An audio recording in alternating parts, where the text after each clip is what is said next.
Oke, tadi barusan kita bahas tentang penelitian yang dilakukan terkait dengan Atlantis dan Lemuria. Nah, sekarang saya mau tanya di Bung Noviar tentang di awal tadi kan Bung mengatakan bahwa peradaban Atlantis dan Lemuria itu sudah canggih, bahkan mungkin lebih canggih daripada peradaban kita yang sekarang. Yang ingin saya tanyakan adalah teknologinya seperti apa sih ketika itu sehingga kita bisa mengatakan kenapa kita bisa mengatakan bahwa itu udah canggih gitu. Apa yang membedakan teknologi ketika itu dengan teknologi yang ada saat ini? Ya, jadi kalau kita mau bukti yang konkret ya untuk membuktikan bahwa kecanggihan mereka itu seperti apa, itu hanya bisa kita dengan penelitian yang serius dari peninggalan-peninggalan orang-orang terdahulu itu ya, di situs-situsnya, dari bukti-bukti jejak-jejak mereka yang ada di, misalnya di situs itu ada gambar gitu, relief-relief gitu ya, Wak ya. Di situ kalau di Mesir itu yang pernah saya baca di info-info yang ada di Google ya. Bahkan saya kan ngikut grup-grup juga di luar ya, grup-grup komunitas tentang peradaban teknologi, ancient teknologi ini. Disebutnya mereka ancient teknologi. Itu grup-grup asing. Itu mereka juga meneliti itu dari relief-relief peninggalan misalnya suku Maya, suku Inka, Maya, Aztec, atau di Mesir itu ada ini relief-reliefnya itu menggambarkan tentang piring terbang, UFO yang kita kenalnya itu UFO gitu. Dia jadi canggihnya itu adalah mereka tuh tidak memakai bahan bakar, tidak memakai teknologi yang sumbernya bahan bakarnya itu merusak alam gitu. Jadi mereka hanya menciptakan itu dari alam ini. Jadi alam ini kan lautan energi ya gitu. Taunya lautan energi itu ya memang semua ini bergerak, semua ini hidup, itu kan pasti ada energinya gitu. Kita juga hidup ini kan ada energinya, yaitu ruh tadi yang menggerakkan itu semua. Nah itu memanfaatkan misalnya teknologi anti gravitasi. Jadi bumi ini adalah mesin kita sebut aja mesin ya, dia mesin yang ada gravitasinya gitu. Jadi memanfaatkan penolakan. Jadi kalau mau terbang itu dia bisa menolak gravitasi. Nah tuh kalau mau berjalan dia menarik gravitasi, misalnya arahnya mau kemana nih, mau ke daerah mana, dan dia menarik kutub yang ada di sana. Jadi kalau di sana positif, dia membuat alatnya yang di sini jadi negatif, jadi ketarik gitu. Melesatnya itu seperti jarum yang kita dekati pakai magnet gitu, seperti itu. Itu bisa di kecepatan itu bisa diatur gitu. Seperti itu yang pernah saya baca ya. Jadi penelitian-penelitian mereka tuh seperti itu. Jadi bukti-bukti mereka itu bisa dilihat dari peninggalan-peninggalan bangunan-bangunan mereka. Seperti piramid gitu ya. Piramid itu dibangun yang di Mesir aja tuh ya. Itu katanya yang usianya 6.000 tahun kok bisa gitu. Awet, bangunan bisa awet sampai segitu lamanya. Ada nggak sih kaum yang sekarang bisa membuat sampai bangunan tuh awet sampai sekian ribu tahun? Itu peninggalannya paling-paling ratusan tahun itu yang kita temuin ya sekarang, bisa seperti itu. Itu beton-beton itu kekuatannya seperti apa sih? Mereka membuat bangunan kok tidak memakai semen gitu, tapi presisi gitu. Di grup AI sih sudah banyak ya postingan yang saya buat, yang bukan saya buat, saya posting, saya ambil dari beberapa sumber. Itu gambarannya seperti itu, Wai, gitu. Dan kalau kita lihat yang nenek moyang kita sendiri, ini leluhur kita membuat bangunan, ini yang sederhana aja ya. Ini lagi rame gempa kan ya. Saat kita buat video ini lagi gempa Cianjur baru kemarin kejadiannya. Nah tuh bangunan banyak yang rubuh. Kenapa bisa seperti itu? Nah kita lihat orang-orang terdahulu leluhur kita itu rumah-rumahnya kita bisa lihat gini deh, bangunan-bangunan adat, rumah-rumah adat. Coba kita lihat ke Taman Mini, kita main ke sana, kita lihat tuh rumah-rumah adat mulai dari yang ada di ujung Sumatera, Aceh sampai yang ada di Papua. rumahnya itu panggung gitu. Rumah-rumah panggung. Kenapa sih rumah-rumah panggung mereka tuh? Yaitu tadi karena mereka sudah tahu bahwa di Indonesia ini adalah daerah yang rawan gempa. Kita itu ada lempeng tektonik, kita dikepung oleh 3 lempeng tektonik. Kita itu sabuk lempeng tektonik itu pusatnya ada di sini. Yang lempeng tektonik Rusia, India, Australia itu menekan ke sini semua. Makanya di sini tuh rawan gempa wajah. Jadi kalau rumah panggung itu yang tiang-tiangnya itu nggak nancep, dia malah cuma nempel di satu batu yang yang sudah dibentuk gitu ya. Itu cuma ditaruh begini. Jadi nanti ketika ada gempa dia tuh hanya goyang begitu aja gitu. Kalaupun rubuh ya mereka nggak rubuh yang langsung misalnya kayak beton nancep, grek langsung nimpa seperti itu. Jadi kerusakannya itu gini tidak hebat gitu, Wai. Jadi mereka tuh sudah membuat yang serba kembali ke alam seperti itu, Wai. Jadi canggih di sini juga adalah kita pinter membaca alam. Itu yang penting. Kenapa? Alam itu banyak petunjuk. Namanya aja alam, alamat. Nah itu ada petunjuk-petunjuk di situ yang membuat leluhur kita tuh menjadi cerdas, mengantisipasinya tanpa merusak. Kalau di sekarang ini kan, kepengen apa sih dingin, kepengen ini buatlah AC. Ternyata di kemudian hari ada efeknya. Ternyata membuat makanan yang pakai kulkas gitu tuh dingin, ternyata ada efeknya yang membuat ozon menjadi tipis, bolong, bahkan yang akhirnya membuat alam ini menjadi panas. Nah setelah panas terjadilah iklim kenaikan suhu yang membuat cair di kutub. Nah, jadi teknologi dahulu itu tidak boleh merusak alam gitu, merusak lingkungan lah intinya seperti itu, Wai. Nah itu canggih itu begitu, Wai. Jadi bisa membaca alam untuk supaya dia bersahabat dengan kita. Ramah lingkungan betul. Karena banyak orang pintar sekarang, tapi tidak pintar membaca alam. Itu canggihnya.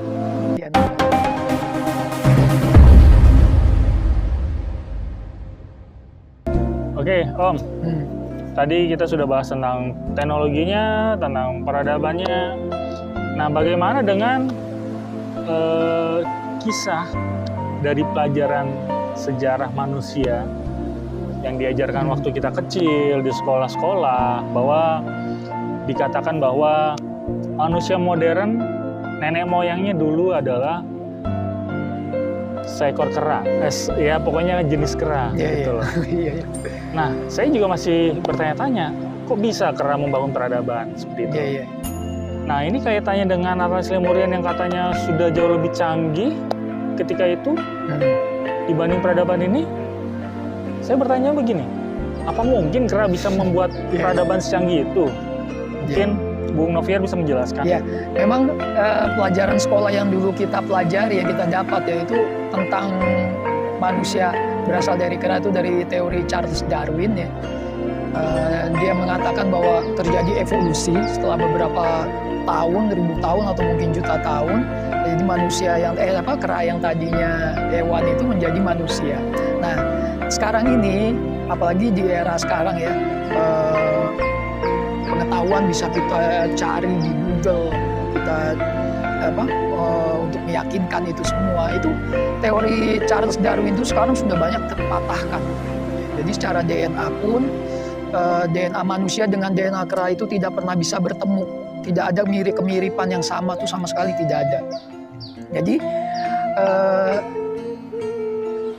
nah gampangnya gini, kalaupun kera itu berevolusi menjadi manusia, kenapa masih ada hewan-hewan kera-kera itu gitu sampai sekarang? Harusnya dia ikut musnah. Gampangnya itu, Wai. Teori untuk mematahkan itu juga seperti itu. Dan setelah diteliti juga, teori Charles Darwin itu banyak kebohongan, sudah banyak ya. Jadi ditemukan itu banyak, kita cari kok. Bukunya juga ada di kayak di Gramedia saya udah beberapa kali menemukan, dan gampangnya kalau sekarang itu bisa kita cari informasi itu di Google juga ada tentang kebohongan teori Charles Darwin, itu aja. Seperti itu Wai kalau singkatnya gitu ya. Kalau mau kita bahas itu ngomong panjang tuh. Jadi ada teori kenapa itu dulu teori dipercaya selama 100 tahun. Itu ada kita sebut ada konspirasinya lah seperti itu. Kayak gitu. Oke.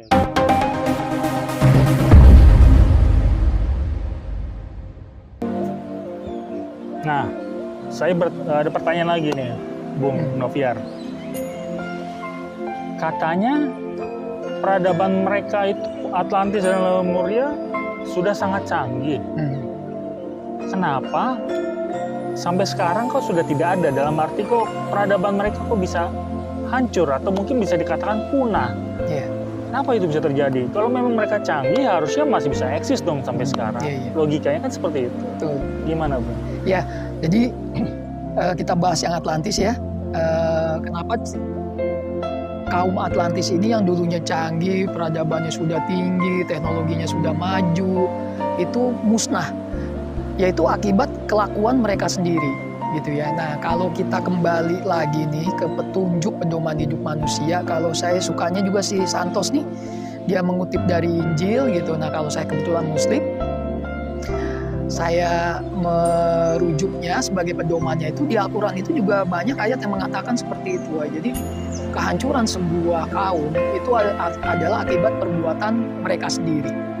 Kenapa maksudnya perbuatan mereka sendiri? Yaitu tadi, setelah mereka punya peradaban yang tinggi, yang dibangun, nah anak-anak mereka tuh di kemudian hari itu meneruskan peradabannya itu menyalahgunakan lah, kita sebut seperti itu, menyeleweng. Jadi teknologinya itu merusak alam atau bahkan mengekspansi, jadi untuk menjajah kaum yang lain, untuk menindas gitu.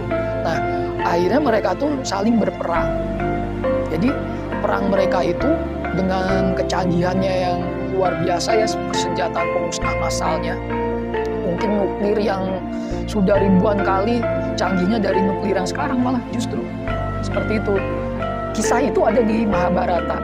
Kisah perang Mahabharata itu ya. Jadi yang di India itu ada Mohenjo-daro. Jadi kalau situs Mohenjo-daro itu yang gosong itu setelah diteliti, kehancuran situs-situs itu, batuannya itu ada radioaktifnya gitu, Pak. Kok ini kayak gosongnya akibat ledakan nuklir gitu.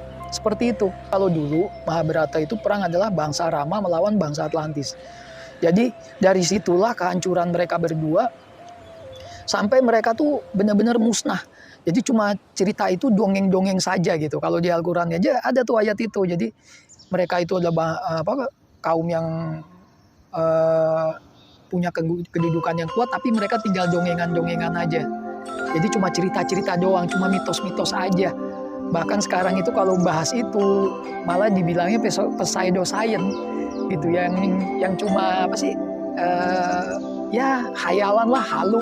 Kalau kata anak-anak sekarang bahasan halu lah seperti itu. Makanya kalau sudah menggunakan ego, hawa nafsu, canggih, bangsa secanggih apapun, orang udah pinter apapun, kalau udah memakai hawa nafsu, ego itu akhirnya kita menjadi hancur.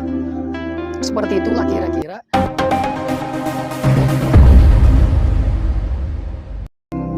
Nah ini Om, saya membayangkan nih, kira-kira bisa nggak sih kita kembali lagi memiliki peradaban yang luar biasa seperti zamannya Atlantis dan Lemuria itu? Apa yang harus kita lakukan agar itu dapat kita wujudkan lagi? Ya memang segala sesuatu tuh ya kembali ke diri kita. Kalau kita mau, kalau kita punya keinginan yang kuat, kita punya kemauan yang besar, nggak ada yang nggak mungkin di dunia ini gitu ya. Apalagi kalau kita mau kembali lagi menjadi bangsa yang mulia, yang luhur lagi, yang seperti dulu, yang canggih lagi, berperadaban, canggih berperadaban gitu. Kalau sekarang kan nih udah ada bangsa yang canggih, tapi itu tadi tidak berperadaban. Tidak berperadabannya gini, jadi masih ya pakai hawa nafsu lah. Jadi gue pengen yang lebih superior dibanding bangsa lain gitu, dan menyelesaikan masalahnya itu dengan peperangan. Itu bukan bangsa yang berperadaban, itu bangsa yang biadab jatuhnya. Kalau perang itu adalah solusi ya.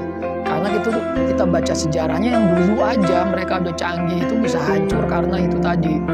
Seperti itu. Nah, kita kalau mau pelan-pelan, mau memulai ya, kita bicara memulainya untuk menjadi bangsa yang seperti dulu lagi ya, dari diri kita dulu nih, kita memberi contoh nanti kepada anak-anak kita, kepada yang lain. Kita kembali kepada alam itu. Kembali ke alam dulu deh. Alam ini jangan dirusak. Jangan merusak diri kita dan jangan merusak alam. Jadi kita kembali lagi misalnya nih makan juga, kita kembali lagi ke cara-cara leluhur kita, bagaimana sih cara mengolah makannya dengan baik. Itu yang utama ya, karena kan kita makan tuh, kebutuhan kita makan yang baik itu seperti apa sih pengolahannya. Kembali lagi kepada bumbu-bumbu, ramuan-ramuan orang-orang terdahulu ya, bukan yang dengan penguat-penguat rasa seperti itu, pakai zat-zat pewarna atau yang lain gitu ya. Itu kita mulai itu. Jadi makan itu tidak asal enak gitu, tidak asal kenyang, tapi bagaimana itu yang menyehatkan, cara makannya, yang berhenti makan sebelum kenyang, itu juga supaya terjadi pencernaan yang maksimal, bisa seperti itu. Itu hal-hal sepele aja dulu. Terus kalau sakit, kita jangan yang apa-apa langsung ke obat-obatan yang kimia gitu. Kembali ke herbal. Bahkan di negara barat sendiri ya, Eropa, Amerika itu herbal itu lagi ngetren gitu.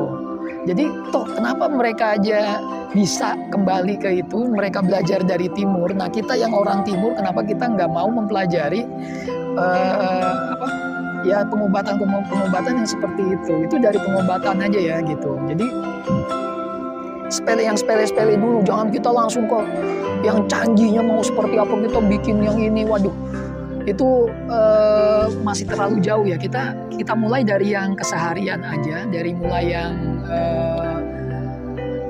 di depan mata nih, yang urusan yang tiap hari, makan kita, minum kita, terus pengobatan kita, obat-obat kita, gitu-gitu lah, yang mulai dari yang sepele-sepele itu dulu. Nanti baru setelah itu teknologinya itu baru kita mulai lagi yang tidak merusak alam.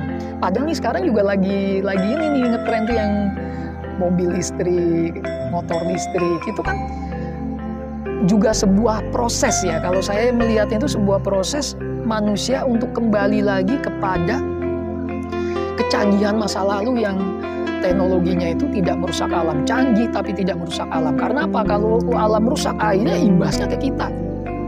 Dengan merusak teknologi kita yang merusak alam ya, seperti tadi yang diceritain, bisa bikin emisi karbon yang akhirnya bikin suhu bumi menjadi tinggi, lagi panas, jadi pencair, es yang dikutub itu bisa menenggelamkan kita gitu.